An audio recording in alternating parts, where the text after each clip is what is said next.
Y acá estamos, damas y caballeros, en esta emisión de Viernes en Moscú, que por esos designios de la vida o del calendario gregoriano, nos encuentra en la víspera de un aniversario, de una fecha profundamente significativa para nosotros y para nosotras, en esta emisora de radio, en este programa. Profundamente significativa para los movimientos populares a lo largo y a lo ancho del globo y para los pueblos libres en general. El 22 de agosto de 1972 se sucedía la masacre de Trelew, el fusilamiento de integrantes de organizaciones guerrilleras y políticas allá en los años de plomo, esa larga noche de la última dictadura eclesiástica, civil, militar y empresarial, luego de uno de los hechos más significativos de nuestra historia por su espectacularidad, por su enorme impacto en la memoria colectiva, por su enorme impacto en la política de la época, y por un detalle de enorme relevancia que fue la articulación lisa y llana de las principales organizaciones armadas de esa época dentro del penal de Rawson, allá en la Patagonia Austral Argentina. Tenemos el enorme gusto de poder hablar con Alicia Sanguinetti, partícipe de la noche de estos hechos, fotógrafa ella, militante política, integrante del Ejército Revolucionario del Pueblo, que se encontraba detenida en el penal de Rawson, allá en 1972, durante la dictadura de Lanús. Alicia, te saludamos, te damos la bienvenida y te agradecemos muchísimo la deferencia de charlar con nosotros. Bueno, buenas tardes a todos y a todas.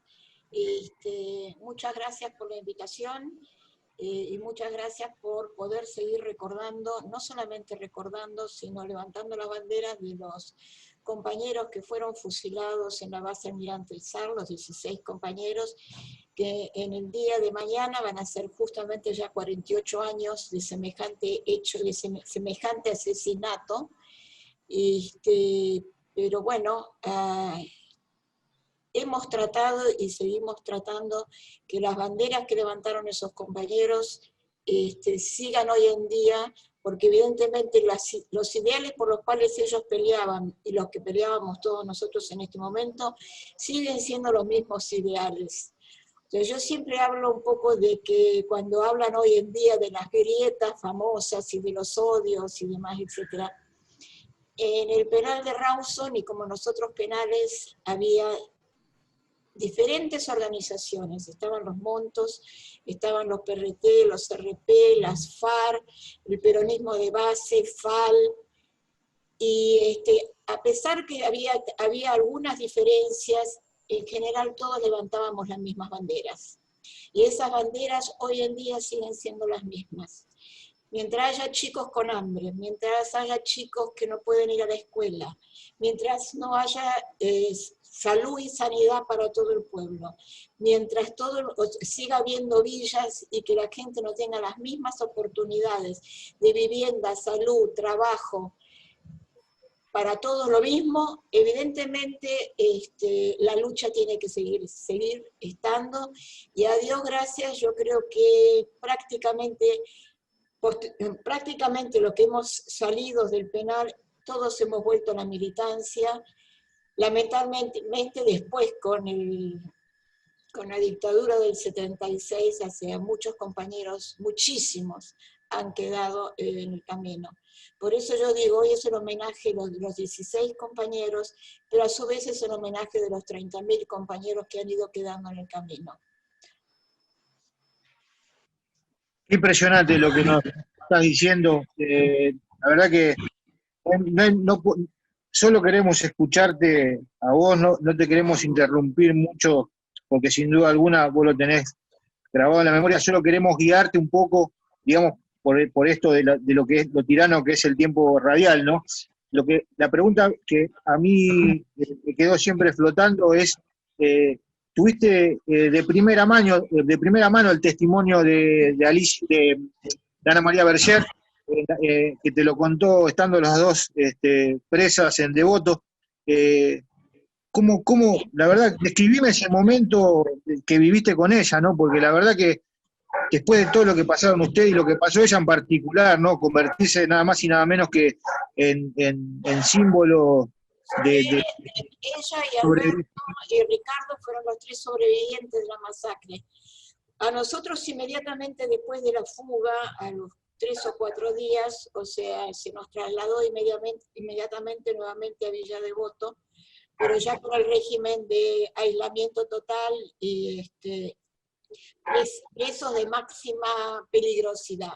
María Antonia volvió, o sea, se reintegró al penal al poco tiempo, estuvo en Bahía Blanca y fue a parar al hospital de Villa Devoto. Así que tuvimos contacto con ella, creo que más o menos al mes de haberse producido la fuga. Y donde ella nos pudo contar, no solamente a mí, sino a todas las compañeras, la situación que se había dado en la base Almirante Tzar, lo que había sido la masacre, lo que había sido la relación con todos los compañeros, y bueno, y la tristeza de la muerte de los compañeros y la tristeza de no haberse podido concretar la fuga de todos nosotros. Bien, esto pasaba mientras ustedes estaban las dos detenidas. Ella tenía un tiro en la cara, si mal no leí. Tenía un tiro en la cara, tenía un tiro había... un tiro en la mejilla, incluso que después le quedó un cierto problema en la manera de poder expresarse y demás, etcétera, que después con rehabilitación lo pudo lograr. Pero verdaderamente, como tantas otras compañeras, fue una compañera de lujo. Sin duda alguna. Y ahora, contanos un poco cómo fue esa noche previa, o sea, antes de la fuga, ¿dónde estabas ubicada vos? Particularmente vos, ¿cuál era tu ubicación dentro del penal? Y si había un run de que iba a haber una fuga. O sea, nosotros sabíamos que se estaba planificando la fuga desde prácticamente, o sea, en cierta manera la idea de todos los que caíamos presos en esos momentos era conseguir la libertad en cuanto antes para poder seguir militando. Así que sabíamos que estando en el penal, o sea, estando los compañeros, o sea, de distintas direcciones en el penal y además en el mismo pabellón, como era Santucho, Gorriarán, Pujadas, Quieto y demás, etcétera, sabíamos que incluso teníamos tareas que teníamos para hacer cada uno, pero nunca se nos dijo, hasta el mismo día, el día que era la fuga y de qué manera se iba a hacer. O sea, estaba todo como suficientemente compartimentado de tal manera que no hubiera ninguna filtración posible. Bien, y a tu manera de ver, ¿qué puede ser lo que hizo que haya fallado en parte, ¿no? Parte del plan, ¿no? Que los hayan quedado una gran parte de los fugados sin poder acceder al avión. La problemática es que, o sea, nosotros no contábamos, o no se contaba que el tema de las tremendas neblinas en el sur, en las madrugadas y en las noches, estábamos en pleno invierno, y las personas que estaban manejando los camiones que nos tenían que mandar a retirar, no pudieron detectar la señal que se hacía desde la ventana del penal. Al no ver ellos la señal, o sea, pensaron que hubo un problema, que no se hacía la fuga y se volvieron.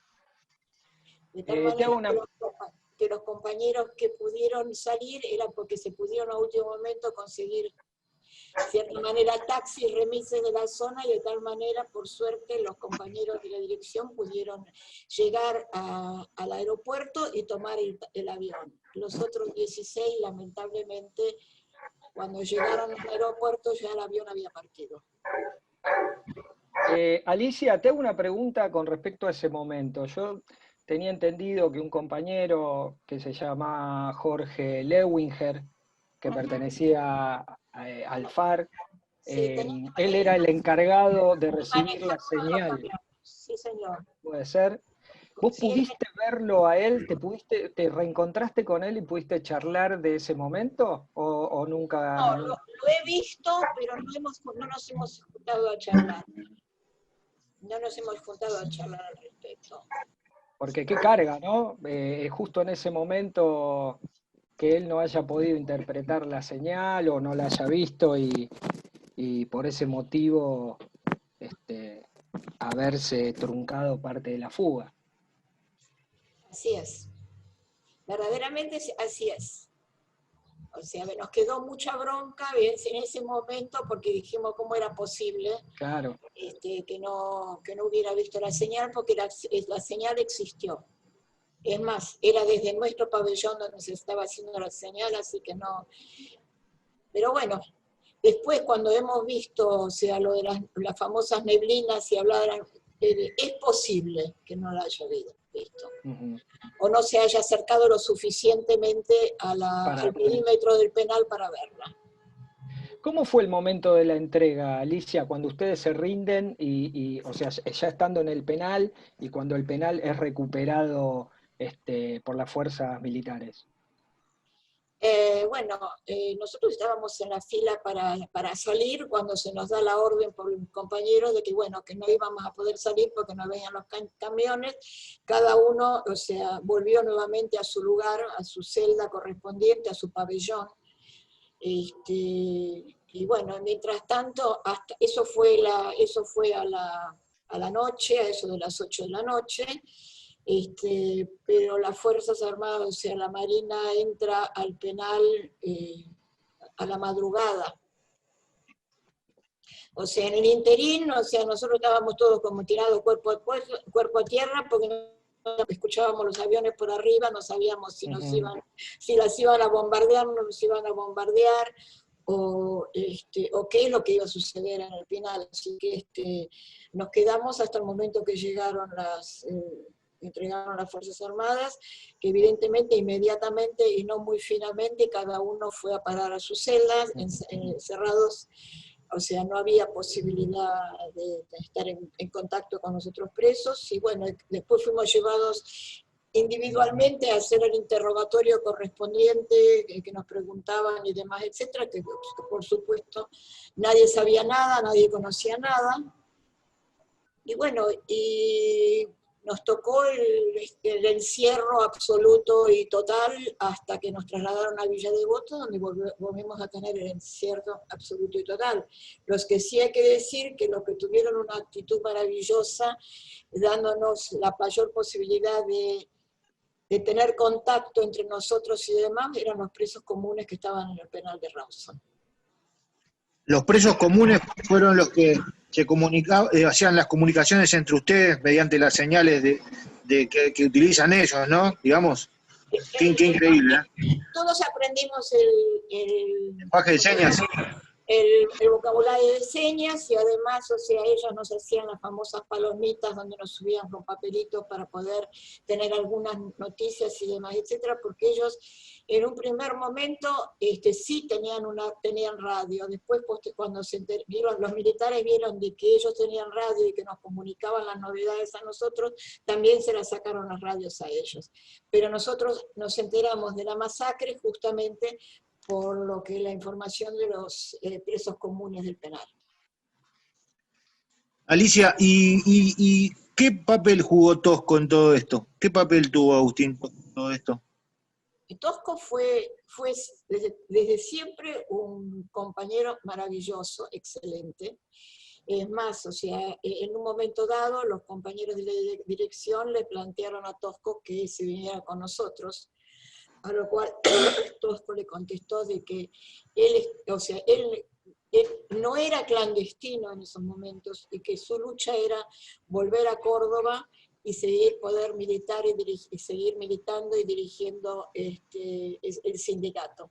Que si él se venía con nosotros iba a tener que pasar a la clandestinidad y su rol como dirigente obrero iba a encontrar demasiado reducido.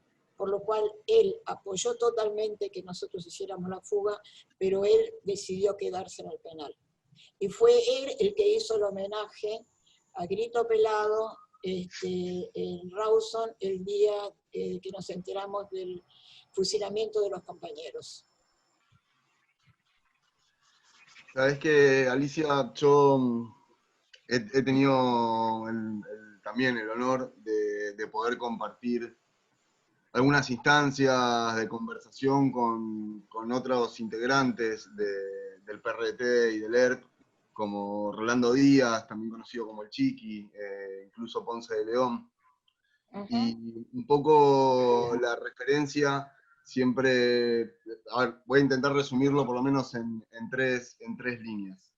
Un poco como la experiencia de Rawson, algunas experiencias posteriores, incluso el de Botazo y demás, le dieron la pauta a lo que vino después, a la tragedia que vino después, de que las cárceles eran escuelas de revolucionarios, que aquellos integrantes de las organizaciones armadas eran personas de enorme influencia sobre los presos y las presas comunes.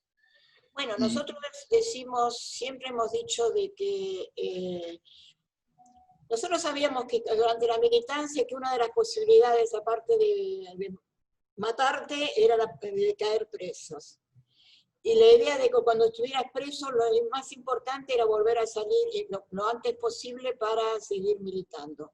En el interín, o sea, la cárcel tenía que convertirse en una escuela de cuadros. Y eso es lo que hemos tratado de hacer y lo que trataban de hacer los compañeros.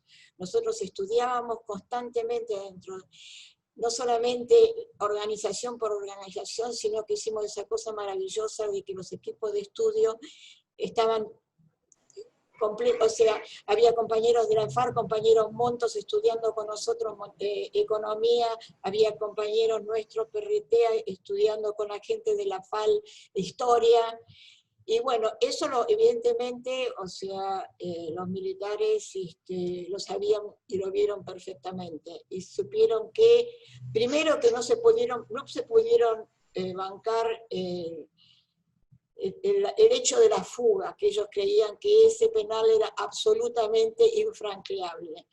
Entonces, frente a eso, y el tema era de que si volvíamos a caer presos, siguiéramos con la teoría, además no solamente la fuga de Rawson, ya se había dado la fuga de Buen Pastor en Córdoba, se había dado la fuga del penal de Urquiza en Tucumán, se había dado la fuga del Buen Pastor de acá de Buenos Aires. O sea, ellos dijeron, bueno, no más penales, no más escuela de cuadros, no más fugas, y por eso instauraron, o sea, ese genocidio nazi, que es lo que ellos hicieron con todos los compañeros. Alicia, te hago una pregunta. ¿Crees que hubo un particular foco de la represión puesto en el PRT y en el ERP, su brazo armado, porque lo consideraban dentro de las Fuerzas Armadas de ese momento la más peligrosa y la menos condescendiente o con posibilidades de llegar a cualquier tipo de acuerdo con el poder y con el status quo, teniendo en cuenta aparte de que el PRT y el ERP había... No, yo pienso que no solamente pienso, es real. O sea, la represión fue tan dura con respecto a la gente del PRT-RP como lo fue con respecto a la gente montonera, con los compañeros montoneros, como lo fue con la gente de la FARC. Incluso estuvo la división donde fueron a parar unos y donde fueron a parar otros. O sea que la gente de PRT-RP fue a parar a Campo de Mayo, la gente de Monto fue a parar a la ESMA, o sea, los servicios de inteligencia de las tres armas se dividieron muy bien qué es lo que tenían que hacer con cada uno. Porque además te puedo decir, o sea, aparte de la cantidad de compañeros muertos, PRT-RP, Monto, FAR y demás, etcétera, hubo toda una cantidad de compañeros simpatizantes e incluso gente que no tuvo nada que ver, que simplemente por haber estado en una libreta o haber tenido una relación de amistad con algún compañero que era militante, también fue desaparecido y también fue asesinado. Sí, o sea, la idea de la... No podemos decir, o sea, que fue más con este que con el otro. Fue por igual con todos, y más también. La idea de la... También con familiares, con padres y madres que no tenían nada que ver, salvo ser los padres de algún compañero militante. la idea de implementar el terror en la más absoluta de sus significados para poder disipar cualquier idea de unión o de simpatizar con Sí. la causa de los Además, pacientes. ellos sabían perfectamente que en el penal de Rawson se estaba hablando de la posibilidad de la unificación de las distintas organizaciones armadas. Eso era un poco una de las cuestiones que quería consultarte. Buscando algunas referencias tuyas, encontré una nota muy interesante y muy recomendable en el página 12 del año 2013, que si bien focaliza en lo que fue el devotazo, en la cual vos también estuviste y fuiste parte, y no solo eso, sino que aparte pudiste hacer un registro fotográfico de lo que sucedía, cómo se vivía adentro del penal. Una de las cosas que mencionás en esa entrevista es que en Rawson se dio la particularidad de este trabajo conjunto entre las bases de las distintas organizaciones. Decías que antes las direcciones... No solamente entre las bases, o sea, si se puede hablar de una suerte que en un solo pabellón estuvieran las direcciones de todas las cosas. Estaban los montos, la FARC, el PRT-RP, la FAL, todos juntos en un solo pabellón. La dirección discutiendo no solamente el tema de la fuga, sino justamente las diferencias que había y de cómo limar las diferencias y las no diferencias. Así que verdaderamente no, o sea, doy fe que eso se estaba tratando y que se estaba haciendo.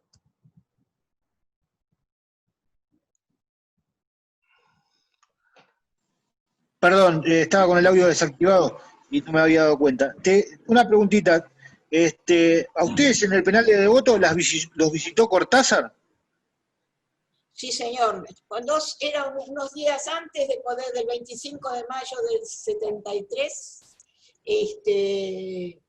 vino Cortázar con miembros porque ya en ese momento, las últimas semanas, o sea, se había hecho un poco más laxa la posibilidad de tener ciertas visitas, y entonces vino Cortázar con parte de un grupo de familiares a visitarnos al penal y tuvimos una visita conjunta con Cortázar. ¿Y cómo llegó, contanos esto de cómo llegó la máquina de fotos que te permitió hacer esas fotos tan interesantes a tus manos dentro del penal? De pura casualidad. Resulta que fue el día 24 de mayo, no, el mismo 25 de mayo. El mismo 25 de mayo. Mi hermano también es fotógrafo y él estaba en la calle cubriendo las movilizaciones del 25 de mayo. Y también ese día que teníamos visita. Él estaba evidentemente en la calle con la cámara fotográfica. Y como no quería perderse la visita, pero se le había, o sea, estaba llegando mal con el tema del horario, entonces dijo, bueno, me voy a tirar el lance a ver si puedo entrar al penal con la cámara fotográfica. Evidentemente que la escondió entre las camperas y demás, etcétera, y como ya se estaba oliendo la posibilidad de que saliéramos en libertad, y estaban todas las movilizaciones y demás, etcétera, o sea, la seguridad del penal estaba muy laxa. O sea, en general se mandaron a guardar todos porque tenían miedo de que si salíamos el día de mañana hubiera represalias. Entonces tuvimos la visita en el patio de contacto, no a través de la reja. Estábamos todos juntos, presos, familiares y demás, etc. Y mi hermano me dice, tengo la cámara acá. Entonces yo le dije, ¿por qué no me la dejas? Me dijo, bueno, yo te la dejo. Le digo, pero me dice, pero no tengo material para dejarte, tengo nada más que un rollo para dejar. Bueno, déjamela con el rollo. Me dijo, y tampoco tengo flash como para dejarte, o sea, tengo un rollo para hacer fotos a luz de día, así que me dijo, en los pabellones, o sea, oscuro, no sé cómo se va a hacer fotos. Bueno, me dejó la cámara, me dejó el rollo, y pude fotografiar algo, ¿no? Todo lo que hubiera querido, porque además estábamos con el tema de la tarea, si nos salíamos, no salíamos y demás, así que pero bueno, esas fotos creo que son históricas, porque creo que son las únicas fotos de adentro del penal de ese día.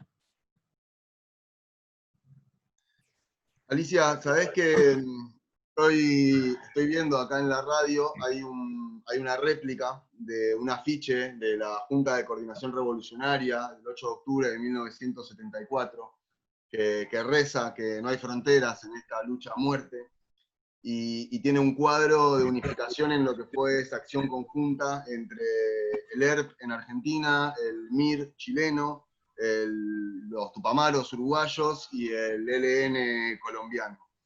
Y hay todo ¿Colombiano o boliviano? Perdón, ¿cómo? ¿El ELN colombiano o boliviano? Boliviano, perdón, gracias. Boliviano. Gracias. Y hay toda una corriente incluso que hoy discute sobre dejar ese tiempo y ese momento atrás como algo que era parte de una época y que no funcionó, y que plantea toda una lógica de deslegitimación de la violencia en sí, como algo abstracto y no diferenciado cuando se ejerce de arriba hacia abajo o de abajo hacia arriba. Quisiera un poco, digo, vos que has sido parte de ese momento histórico pero tan particular de unificación de criterios en el horizonte de una lucha común. ¿Qué reflexión te genera? Vos hablás de la lucha armada. En ese momento el planteo era el tema de la lucha armada. O sea, teníamos, o sea, como ejemplo y como norte la revolución vietnamita, la revolución cubana y demás, etcétera. Yo creo que no se podría trasladar a hoy en día a ese tema, porque en este momento no hay un planteo de hacer una revolución con lucha armada, pero las revoluciones no solamente son con las armas, también se hacen las revoluciones. Lamentablemente nosotros todavía estamos esperando en hacer la revolución. O sea, podemos hablar de la revolución propia o de pequeños grupos y demás, etcétera, pero la revolución que todos soñamos, o sea, que es cambiar el sistema, evidentemente todavía no se ha dado. Y lamentablemente estamos viendo en estos momentos un gran avance de la derecha, del neoliberalismo y demás, etcétera, y a mi entender se acercan momentos muy fuertes y muy duros.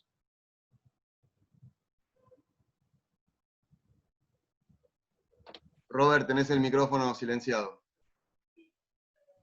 Con respecto con lo que vos decías recién de la lucha armada, yo pensaba, ¿no?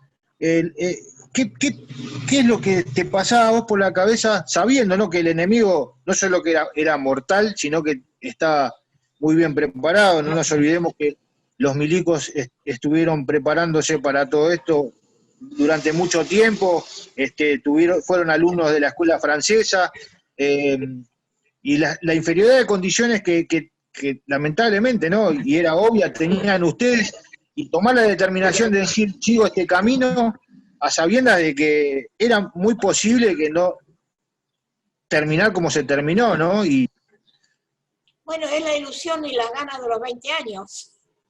Claro, es el momento de ser revolucionario. Así es.